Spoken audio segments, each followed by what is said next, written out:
Hello friends, मैं अभिषेक त्यागी आप सभी का स्वागत करता हूँ आपके अपने यूट्यूब चैनल स्टडी विद अभिषेक त्यागी में। तो आज अपने क्वेश्चंस की सीरीज के हम कुछ और क्वेश्चंस डिस्कस करेंगे जो 26 तारीख को पूछे गए थे मैथ और रीजनिंग के क्वेश्चंस।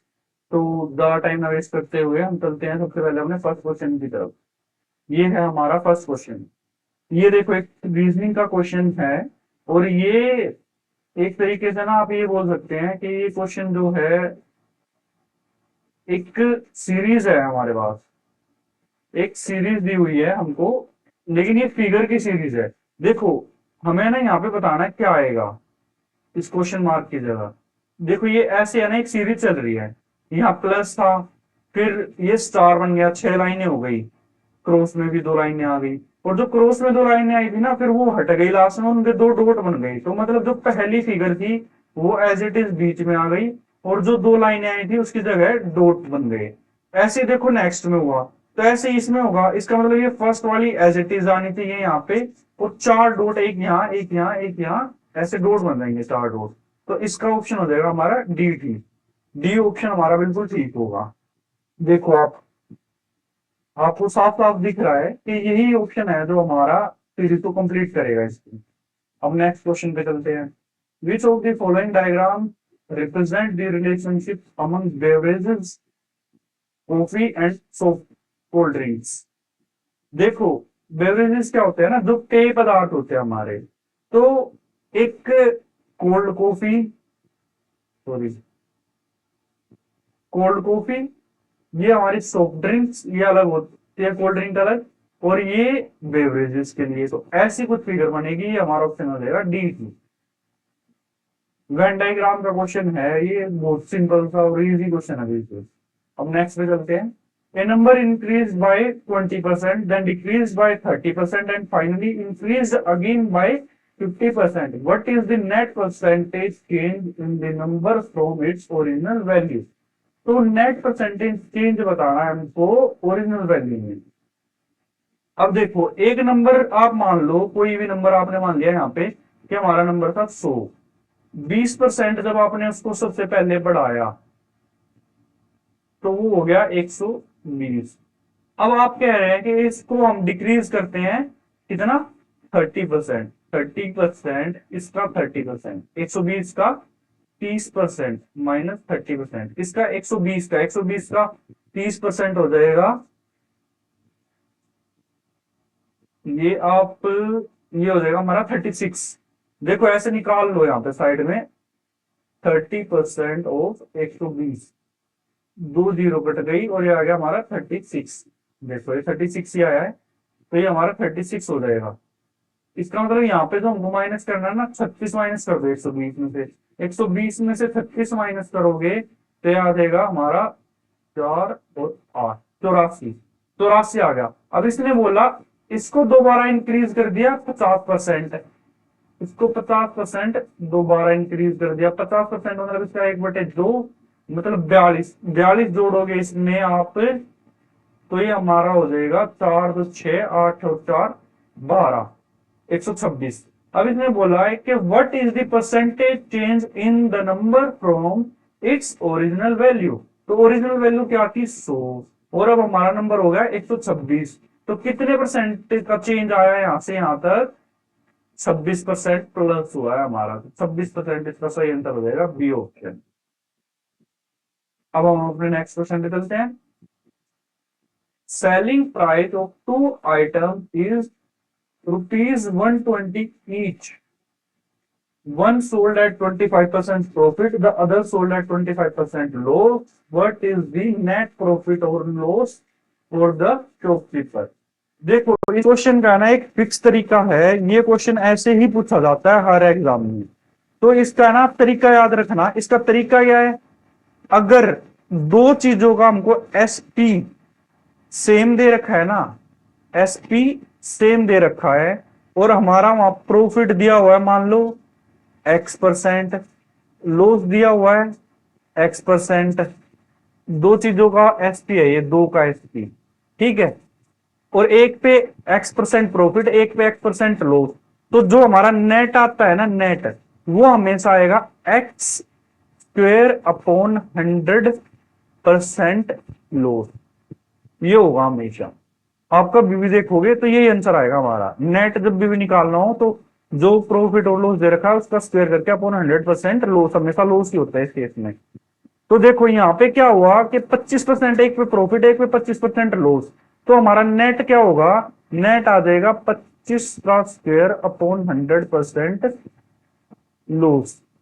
तो ये आ गया हमारा 625 बटे 100, तो ये होगा 6.25% लॉस।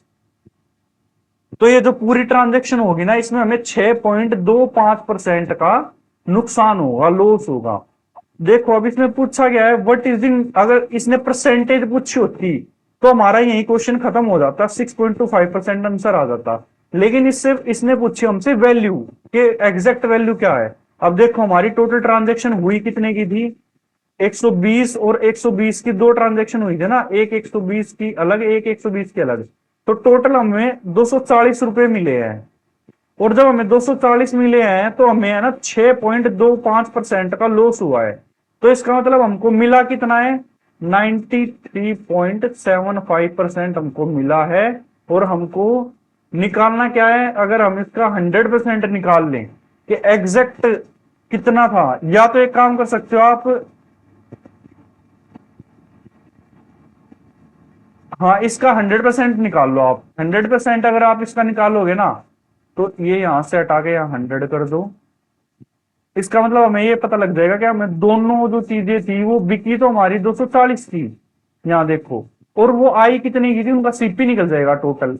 तो वो निकालने के लिए हम ये सब कर रहे हैं। अब देखो यहां से ये कट जाएगा हमारा 25 या 75, 18 7 25 2375 तरफ, एक मिनट, 25 या 75, 18 12 25 25, ये होगा 2500 के 100, फिर 2500 के 100, 25 से कम 25, 12 25 25 15, ठीक है। 15 से ये काटो, 15 कम 15 से 240, तो ये था तो 16, और 16 का स्क्वायर हो गया हमारा 256। इसका मतलब जो हमारा दोनों को हमने खरीदा था 256 रुपए में, दोनों को हमने बेचा कितने में, टोटल 240 में, तो हमें कितने का नुकसान हुआ, 16 रुपए का। हमारा आंसर आ गया 16 रुपए का लॉस हुआ है हमको, 16 का लॉस। एक बार देख लो ये क्वेश्चन पूरा। एक्स स्क्वायर अपॉन 100% लॉस होता है जब एक चीज को x% प्रॉफिट और एक को x% लॉस को बेचता जाए और दोनों का एसपी सेम है, वो निकाला हमने, वहां से 6.25% लॉस आ गया। अब पूरी ट्रांजेक्शन हमारी हुई थी 240 की, 240 रुपए हमको मिले जब 6.25% लॉस हुआ। तो हमने क्या करा, हमने निकाल लिया टोटल, कि दो हमें टोटल मतलब कितने की वो चीजें पड़ी थी, टोटल सीपी दोनों का, वो आ गया 256। 256 आने के बाद हमने क्या किया, 240 को 256 में से माइनस किया, तो 16 रुपए का हमें लॉस हुआ। हम लाए थे दोनों चीजें 256 की, बिकी दोनों हमारी 240 की, तो 16 रुपए का loss. Next question, a sum of money invested at a rate of simple interest for 3 years is 1200 रुपए if the sum were invested at this same rate of compound interest compounded annually for 2 years, it would have yield rupees 840। देखो इसने पूछा principal सम और rate बताना है। अब एक चीज समझो आप, एसआई जो हमेशा आता है ना हमारा एसआई, अगर टोटल 1200 आया है ना 3 साल में, तो पहले साल, दूसरे साल और तीसरे साल एसआई हमेशा सेम आता है। 400 के 3 पार्ट करेंगे, सॉरी 1200 के, तो 400 400 हो जाएंगे ये 3 पार्ट में। मतलब पहले साल भी 400 आया, दूसरे साल भी 400 आया, तीसरे साल भी 400 आया।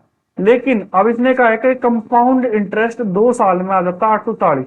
देखो पहले साल में तो सीआई और एसआई सेम ही होता 400, लेकिन जो सीआई सेकंड साल में जो आया हमारा कंपाउंड इंटरेस्ट, अब 400 तो घटा दिया 840 में, तो बच गए 440। इसका मतलब यहाँ 440 रुपए आए हैं दूसरे साल में।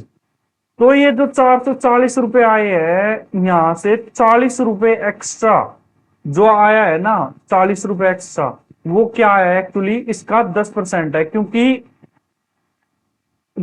इसमें क्या होता है ब्याज पे भी ब्याज लगता है कंपाउंड इंटरेस्ट पे। तो हमारा ब्याज था पहले साल का 400, अगले साल 400 तो मिला ही, प्लस पहले साल का भी 40 रुपए ब्याज मिला। अब 40 रुपए ब्याज मतलब 40 रुपए 400 का कितना परसेंट होता है 10%। इसका मतलब हमारा रेट चल रहा है 10%।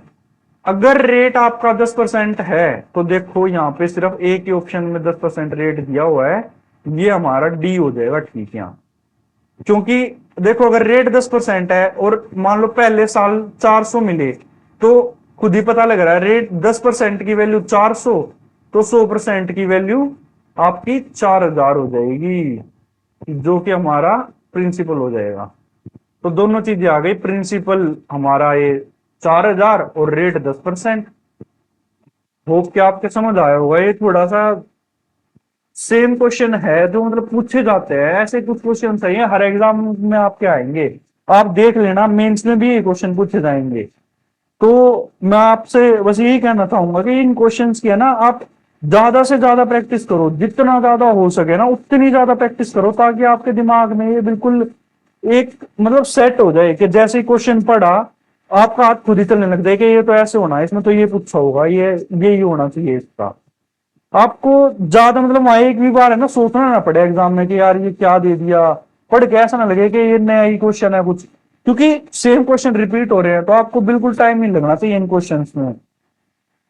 तो जो आप अपना फालतू टाइम यहाँ वहां या इंस्टाग्राम पे रील्स देखने में लगा रहे हैं ना, वो इन क्वेश्चंस को सोल्व करने में लगाओगे तो आपकी लाइफ बहुत बेटर होगी आने वाले टाइम में। आपको एक बहुत अच्छी सी जॉब मिल जाएगी, गवर्नमेंट जॉब, और सब चीजें जो आपने सोची है ना आप वो कर पाओगे, बहुत सारी चीजें ठीक हो जाएंगी। और मान लिया अगर कुछ चीजें आप अपनी सोची हुई नहीं भी कर पाओगे ना, तो भी आज से ज्यादा अच्छी जिंदगी होगी आपकी वो आने वाले कल में, अगर आप अपने आप को खुद अभी टाइम दे लोगे, अपने आप पे अभी मेहनत कर लोगे, तो ये सबसे बेस्ट टाइम है। और अगर आपकी सीईटी की प्री की कट ऑफ क्लियर होती है तो ये मेंस में काम आएगा ही 100%। और अगर बाय चांस किसी बच्चे की कट ऑफ भी नहीं क्लियर होती है ना सीईटी की, तो आप कोई भी एग्जाम देना, रेलवे का देना, किसी स्टेट का देना, कहीं भी दे लेना आप एग्जाम, आपको मैथ्स के और रीजनिंग के सेम क्वेश्चन मिलेंगे, सेम पैटर्न पे मिलेंगे, कुछ चेंज नहीं मिलेगा आपको। यही क्वेश्चन बार बार रिपीट होते हैं हमेशा, हर बार यही क्वेश्चन रिपीट होते हैं। तो आप थोड़ा सा ध्यान दो पढ़ने पे और क्वेश्चंस को प्रैक्टिस करो। मैथ्स के क्वेश्चन हमेशा प्रैक्टिस से ही आएंगे, ज्यादा से ज्यादा प्रैक्टिस करो क्वेश्चन की। अब नेक्स्ट क्वेश्चन पे चलते हैं अपने। Hemisphere and cone have equal volumes. एक हेमिस्फीयर है और एक कोन है, दोनों की वॉल्यूम इक्वल है। अब देखो हेमिस्फीयर की वॉल्यूम का फॉर्मूला क्या होता है, वॉल्यूम ऑफ हेमिस्फीयर क्या होती है 2/3 पाई आर क्यूब, इसने बोला। और कोण की वॉल्यूम के इक्वल है, कोण की वॉल्यूम क्या होती है 1/3 पाई आर, इसका आर से डिनोट कर देते हैं आर स्क्वायर एच। अब देखो आगे क्या दिया हुआ है, if the height of the cone is h, height h है and radius of both is r, दोनों की स्मॉल आर है रेडियस, तो इसकी जगह स्मॉल आर ही रख लो आप, इसकी जगह स्मॉल आर, आर का स्क्वायर ये, ठीक है। अब दोनों साइड देखो 3 से 3 कटेगा, पाई से पाई कटेगा, ये आर स्क्वायर था ये आर क्यूब था, तो यहां से एक आर बचेगा बस। तो यहाँ पे देखो क्या बच गया हमारा 2r is equal to H. अब देखो क्वेश्चन में क्या पूछा है, find h in terms of r, जो कि आप पहले कर सकते हो, एच क्या है 2r के इक्वल है, ये है हमारा आंसर। तो इस तरीके से अगर आप पढ़ोगे ना, तो मतलब आप जैसे ही क्वेश्चन पढ़ना स्टार्ट करोगे, आप लिखते जाओगे उसके अकॉर्डिंग, तो क्वेश्चन हो जाएगा बहुत आराम से। मैथ में कुछ बहुत ज्यादा ऐसी अलग चीजें नहीं पूछी जाती हैं जो मतलब पता नहीं कहां से आ गई कि भाई क्या करोगे क्या नहीं करोगे। ये बहुत अच्छा सब्जेक्ट है मैथ और रीजनिंग, और आप एक स्कोरिंग सब्जेक्ट है, ये आपको हमेशा हेल्प करेंगे आपकी कट ऑफ को क्लियर करने में, हर हर एक एग्जाम में। अब नेक्स्ट क्वेश्चन पे चलते हैं। If a train is 180 metre long, ये देखो ट्रेन का क्वेश्चन आया हुआ है, मैंने आपको ट्रेन के क्वेश्चन कराए थे और मैंने बोला भी था कि ट्रेन के क्वेश्चन आएंगे, पक्का आएंगे। ऐसे वर्क एंड टाइम का भी आया होगा, मैं अभी आगे क्वेश्चन डिस्कस करेंगे तो वर्क एंड टाइम का भी मिल जाएगा। हर एक चैप्टर के क्वेश्चन पूछे गए हैं जो मैंने आपको बताया था। If a train is 180 metre long, अगर एक ट्रेन की लंबाई दे दी 180 मीटर और एक आदमी को ये क्रॉस करती है 9 सेकंड में, तो देखो स्पीड क्या हो गई ट्रेन की, यहां से स्पीड हो जाएगी ट्रेन की, इसकी लेंथ 180 बटे टाइम लगाती है 9, तो ये हो गया 20 मीटर पर सेकंड, स्पीड निकाल ली देखो मैं सबसे पहले। अब then how long does it take for it to cross है 280 मीटर लॉन्ग प्लेटफॉर्म। अब देखो एक ट्रेन है, उसको 280 मीटर लंबा प्लेटफॉर्म पार करना है। मान लो देखो एक ये प्लेटफॉर्म यहां से यहां तक है, अब एक ट्रेन है, ये ट्रेन यहां से आ रही है, ये हमारी 180 मीटर लंबी प्लेटफॉर्म है हमारा 280 मीटर। तो अब जैसे ट्रेन देखो यहां से आई, यहां ये पहला डब्बा है ट्रेन का, ये बिल्कुल स्टार्टिंग पॉइंट है ट्रेन का। तो ये अब जो डिस्टेंस होगा ना हमारा, ये कैसे निकालेंगे हम, ये ट्रेन इसको पूरा पार करके चली जाए, मतलब ये देखो यहां से यहां तक चली 280 मीटर चल ली, अब ये पूरी आगे चली जाए, मतलब इसकी लास्ट बोगी यहां पहुंच जाए, तो हमारा टोटल डिस्टेंस कितना हो जाएगा, ये 280 मीटर तो यहां चलेगी और 180 मीटर आगे चलेगी, तो इसका मतलब 280 प्लस 180 टोटल डिस्टेंस हो गया हमारा यहां से, और ये हो गया हमारा कितना 460, ये हमारा टोटल डिस्टेंस हो गया 460। अब टोटल डिस्टेंस 460 है तो टाइम स्पीड हमें दे रखी है 20, तो टाइम नहीं बता सकते आप, कितना आसान है कि डिस्टेंस अपॉन स्पीड कर दो, टाइम आ गया आपका 23 मिनट 23 सेकंड लगेगी, सॉरी, तो सीधा आंसर है बी ऑप्शन हमारा ठीक हो जाएगा। कुछ मुश्किल नहीं था इस क्वेश्चन में, बिल्कुल आसान, बिल्कुल मतलब एक बेसिक क्वेश्चन, सबसे बेसिक क्वेश्चन था ये ट्रेन वाले चैप्टर का। तो ऐसे ही आपने अभी तक देखा है जितने भी क्वेश्चंस मैंने आपको कराए हैं, जो समझाए हैं, ये सारे 26 तारीख के पेपर में आए हुए हैं। अगर आपको नहीं यकीन हो रहा तो पेपर उठाओ, question number as it is लिखा हुआ है, मैच कर लो, सेम क्वेश्चन आए हुए हैं। यही क्वेश्चन इसी तरीके के आपसे आगे एग्जाम में भी पूछे जाएंगे, इस बात को भी आप रिकॉर्ड कर सकते हो। तो मैं कहीं पे भी है ना आपको मतलब एक भटकाने वाला कोई काम नहीं कर रहा कि मैं आपको कुछ भी करा दे रहा हूं, ऐसे ही यही क्वेश्चन है जो आपको हर एक एग्जाम में पूछे जाते हैं, आगे भी यही पूछे जाएंगे, आप देख लेना। यहां तक कि मैं ये भी कह रहा हूं नेक्स्ट सीईटी भी होएगा ना तो भी यही क्वेश्चन आएंगे, इसी तरीके के क्वेश्चन आएंगे, कुछ अलग नहीं आएगा, ये बिल्कुल बेसिक क्वेश्चन। तो ज्यादा से ज्यादा मेहनत करो, और ये जो रील्स वाली आदत आपने लगा ली है ना अपने आप को, के बैठ के टाइम वेस्ट कर रहे हैं, पूरे दिन रील स्क्रॉल करते जा रहे हैं, बस वहां लड़कियां आ रही हैं बिल्कुल टाइट टाइट कपड़े पहन के जिम कर रही हैं, उनको देख रहे हैं, वो बिल्कुल नंगपना मचा के नाच रही हैं, सारे कपड़े उतार के बिल्कुल। तो ये इस तरीके की जो चीजें है ना, ये सिर्फ और सिर्फ आपका माइंड जो है ना, आपका दिमाग खराब कर रही है, आपका ध्यान भटका रही है, ये कहीं भी आपको हेल्प नहीं करेंगी। और जो ये आप टाइम अपना वेस्ट कर रहे हैं ना, बहुत प्रीसियस टाइम है, और जब ये आपके हाथ से निकल जाएगा ना तब आपको इसकी वैल्यू पता लगेगी। तो मेरी आपसे है ना ये गुजारिश है कि बहुत बच के रहना है आपको इन चीजों से। जो लड़कियां वो टाइट टाइट कपड़े पहन रही है ना, उनको देख लो फ्लैट ले रही है उन टाइट कपड़े पहनने की वजह से, क्योंकि वो तो सोशल मीडिया पे वायरल हो रही है ये नंगपना करके। और वायरल कौन करा रहा है, आप जैसे लोग करा रहे हैं। तो ये चीजें है ना मतलब आपको समझनी होंगी कि आपके दिमाग की हालत है ना बहुत बुरी कर दी गई है, बहुत बुरी हालत कर दी गई है आप लोगों के दिमाग की, ये चल नहीं पाएगा आने वाले टाइम में पढ़ाई के मामले में। तो आप कोशिश करो ज्यादा से ज्यादा अपने आप पे टाइम दो, अपने लिए कुछ अच्छी चीजें करो, पढ़ो। मान लो आपको कोई इस तरीके के चीजें नहीं पढ़नी है, मैथ्स नहीं पढ़ना, रीजनिंग नहीं पढ़नी, इंग्लिश नहीं पढ़नी, तो कोई नॉवल पढ़ लो, बहुत सारी ऑटोबायोग्राफी है वो पढ़ लो। एक इतनी अच्छी ऑटोबायोग्राफी है एपीजे अब्दुल कलाम जी की, विंग्स ऑफ फायर, वो पढ़ो, आप देखो उससे कितनी इंस्पिरेशन मिलेगी आपको। बहुत सारे अच्छे अच्छे व्यक्तियों की ऑटोबायोग्राफी है, बहुत सारी चीजें हैं हमारे पास पढ़ने के लिए, बहुत सारी चीजें हैं, बहुत सारी चीजें अच्छी देखने के लिए हैं, अच्छी चीजें सुनने के लिए भी हैं। बस मैटर करता है कि आप किस चीज पे ध्यान देते हैं, आप अपने लिए क्या सिलेक्ट करते हैं, जो आपका टाइम है अपना, आप उसको कहाँ पे इन्वेस्ट करना चाहते हैं। तो अपने टाइम को अच्छे से इन्वेस्ट करो। और सबसे मेन बात है बिजनेस वाली, कि जैसी आपकी इन्वेस्टमेंट होगी वैसी आपको रिटर्न मिलेगा। तो आज की क्लास में बस इतना ही है, हमने ये क्वेश्चन डिस्कस किए हैं, कुछ कुछ आपको थोड़ी कोशिश की है अपने जो एक्सपीरियंस रहा है उसको बताने की, उसके थ्रू आपको समझाने की, ताकि आप कोई भी इस अपने प्रीशियस टाइम को वेस्ट ना करें।